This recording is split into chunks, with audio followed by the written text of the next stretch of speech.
odds favorite, the Buffalo Bills. The latest MVP odds favorite, Josh Allen. What can stop this Bills revolution? And what can possibly stop the hand the Aces have? Let's go.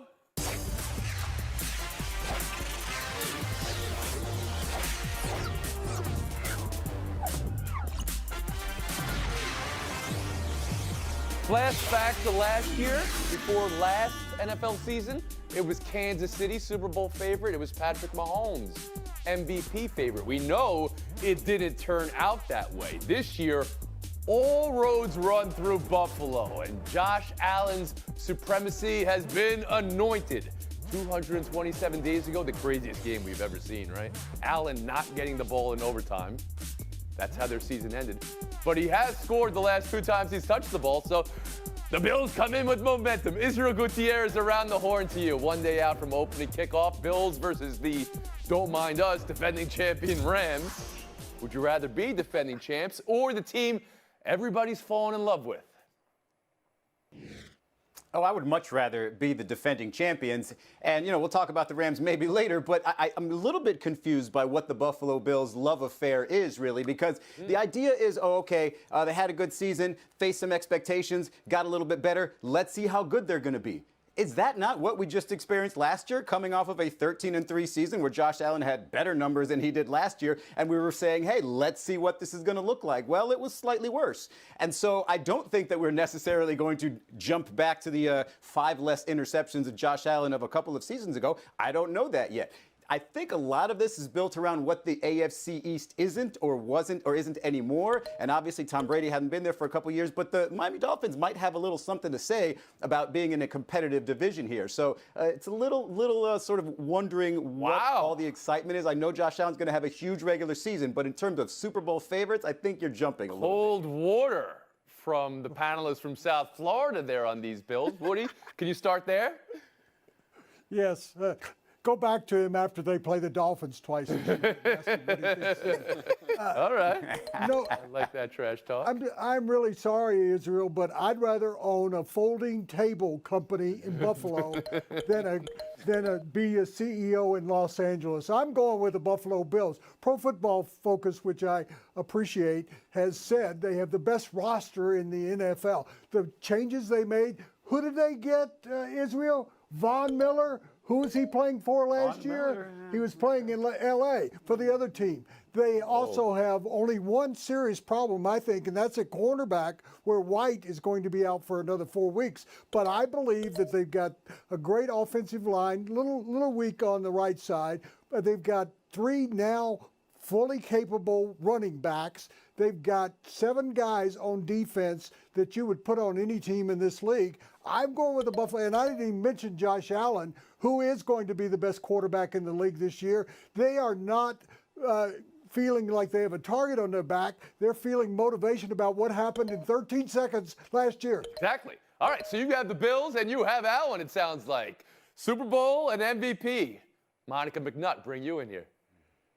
I'm going with Izzy on this one. I think the opportunity is there for the Rams to kind of do something special. Yes, everybody knows their division is tough. Yes, folks have questions about the infamous elbow of their quarterback. But this is a team that, for the most part, remains intact. I'm with Izzy again because the hope on Josh Allen, as if the entire league is not coming after them, and we saw him slip a little bit last season.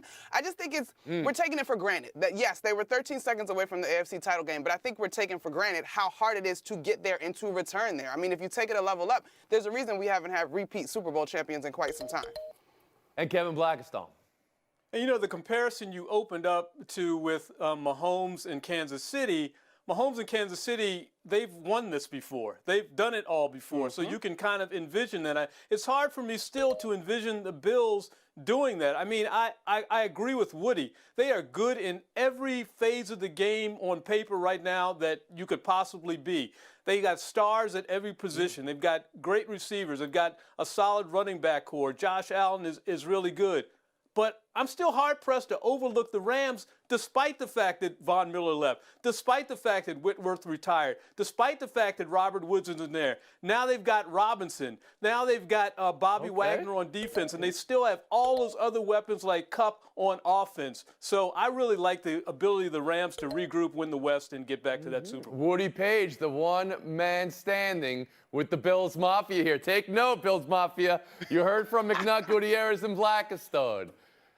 I kid, but maybe I should take that back, actually. Please, please. It's just a preview to a preview. We're not even previewing Thursday night's game. Odell Beckham Jr., one more storyline from this. He said Thursday's winner is going to determine who he signs with. Then he called it a half joke.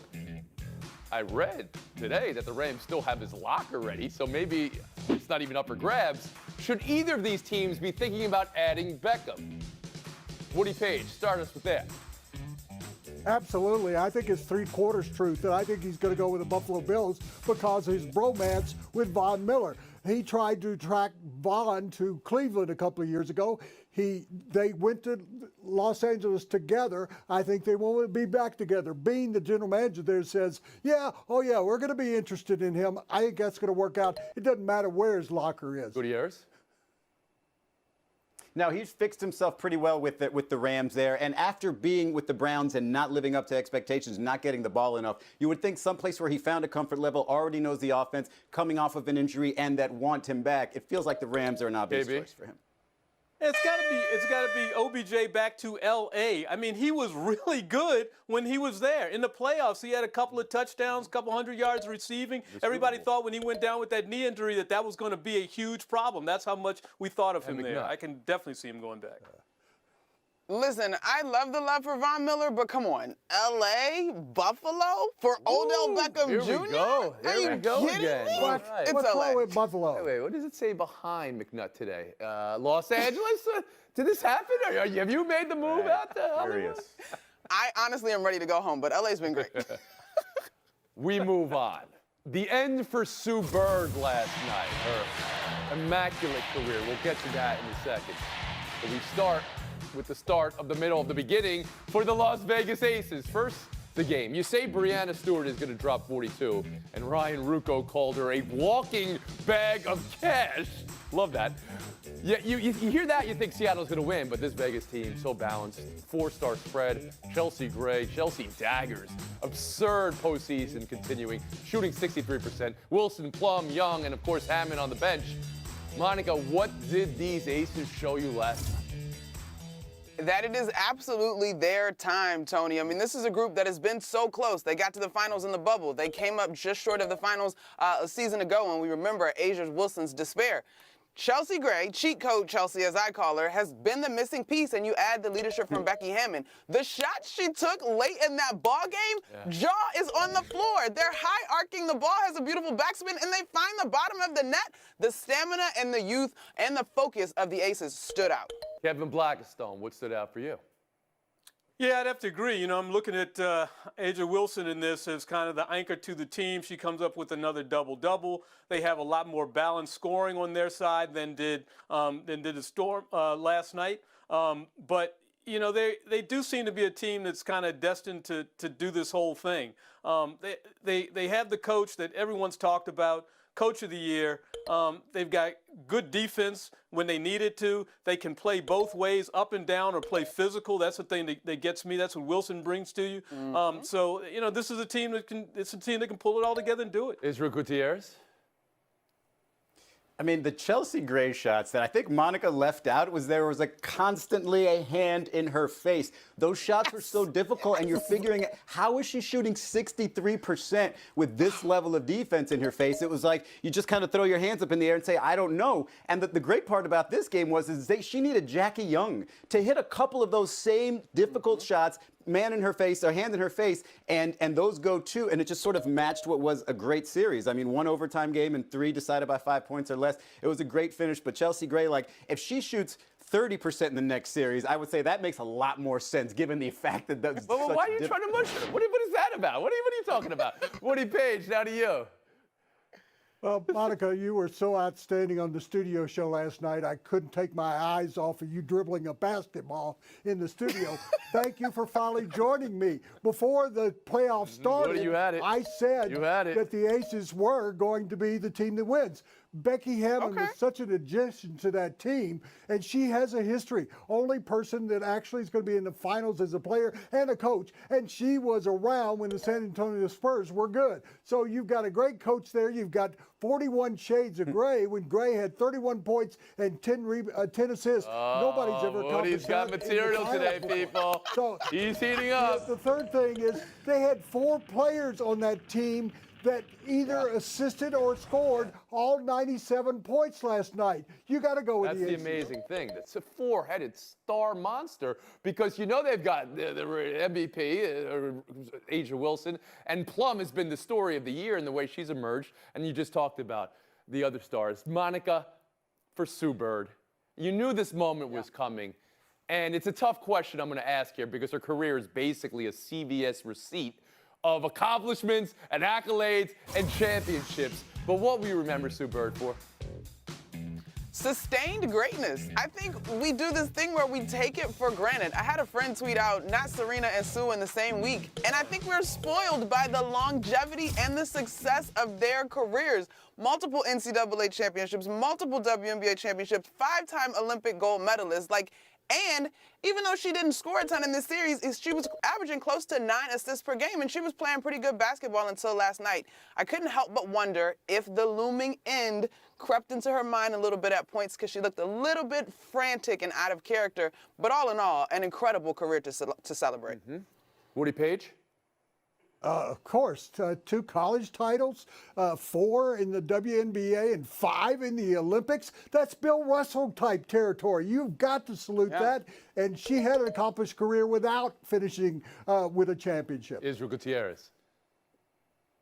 Just a classic point guard that sort of evolved as the game was evolving, but still played that position to perfection. I think, I hate to make comparisons necessarily, but I think of a John Stockton type as just somebody who played that position the way you know it to be played and just was elite. Sorry about that. Throughout. Should I let it slide because we're talking about one of the greats of all time? No, we have rules here. We have rules. Kevin Blackistone, last word. You know what? We won't have to forget about Sue Bird. Had this happened 20 years ago, she would go off into the sunset and not be heard from. But now she's cashing in on her commercial success, her celebrity. She gets introduced in a Corona commercial by name, and now she's in commercials, and they don't even have to say her name because you know that's Sue Bird. I think that's a great legacy. Monica, when ESPN put out the final, or the most recent top 25 WNBA players of all time, she was 8th. Does she stay at 8 for you? Does she move into maybe the top 5? What is Sue Bird all time? Oh, God. That top 5 is so tough, Tony. I think top 10 is incredibly appropriate. I'm not ready to move her just You're not? yet. Oh, all right. I'm not. We'll be back. Bye.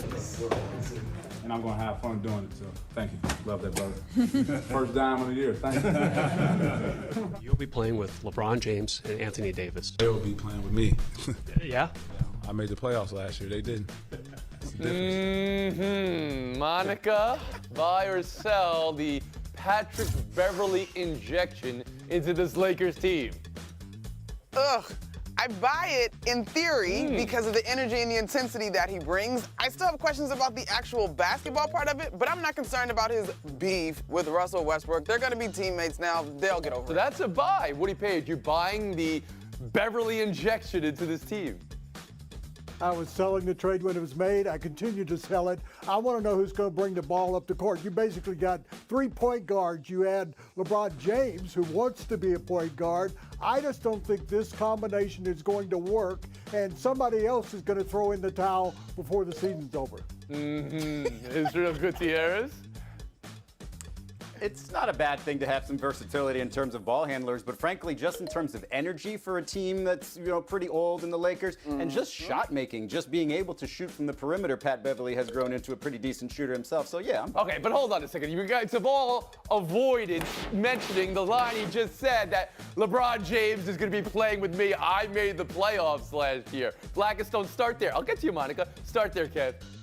I buy that because he's injecting a little bit of levity into a team that has ridiculous expectations on it and where nobody can get along and nobody appears to like playing. So I think that's a good thing. The basketball side holds shooters to 41% shooting when he's the closest defender, second best in the league over the last 5 years. Play a little deep. And Mon. Tony, I have a simple refrain for you on Pat's comments. Show me the lie. That he made. Oh, I guess I missed that he made the playoffs. Did he celebrate when they won the play-in game? I must have missed that when I was watching the game for 3 hours afterwards. No, the point is the team very well may want an injection of this because maybe they feel they were lacking fortitude last year. But you really going to tell LeBron that you're playing with me if you're Patrick Beverley? Are you really going to do that? Funny guy. We're moving on. Buy or sell 2, U.S. Open men's quarters. Karen Khachanov over Nick Kyrgios. Thrilling 5-setter, but nobody's talking about that. They're talking about the meltdown Kyrgios had after, which is a cut and paste from a number of stories we've done in the past with Kyrgios. This summer, Kyrgios breakthrough at Wimbledon, made the finals, was up a set. And Djokovic couldn't close it out, but it was his best in a major. This tournament beat the 1 seed, but yet we're still here, Woody. Buy or sell? He's 27 years old. Isn't it a time when you've had 2 great majors and you came very close to winning either 1 or 2 of those? Now you go home to Australia, you got a chance to win in Australia next year.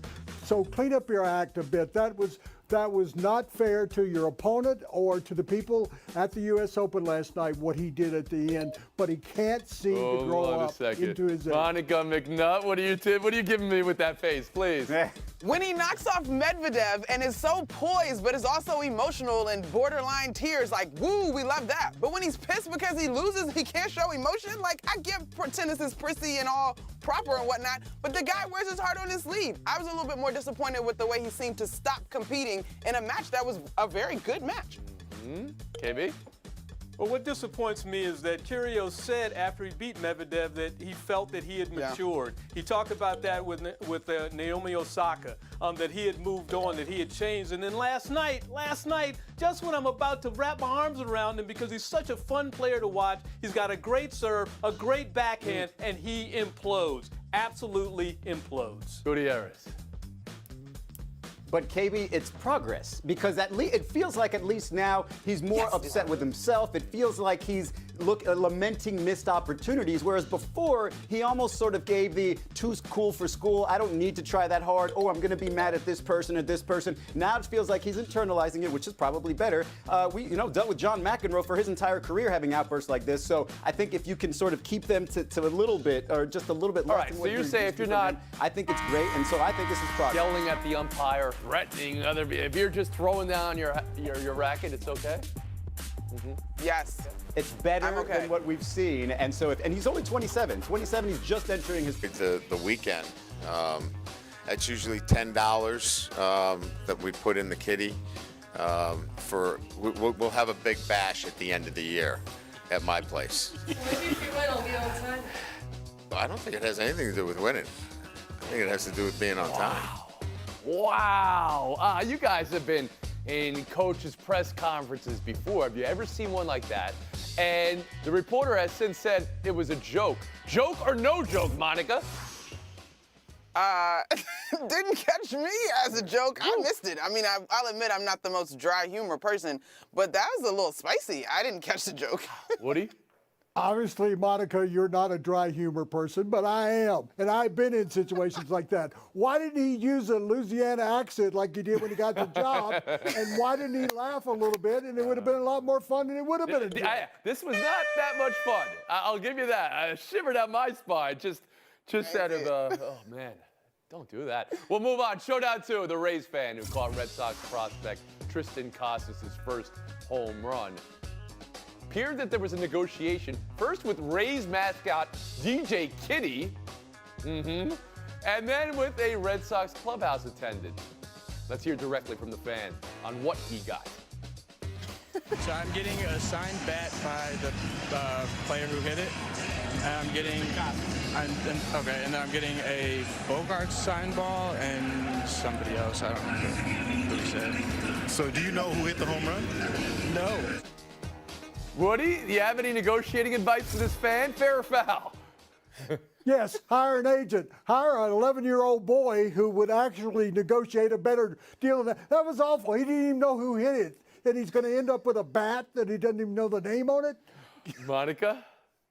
I think it's fair. Upon a little digging, it's revealed that he's not actually a fan of the Rays, so he just knows this means something. I'm going to get something out of it. I think a fan might have had a little more reverence. Anybody want to know why the mascot of the Rays is a kitty cat?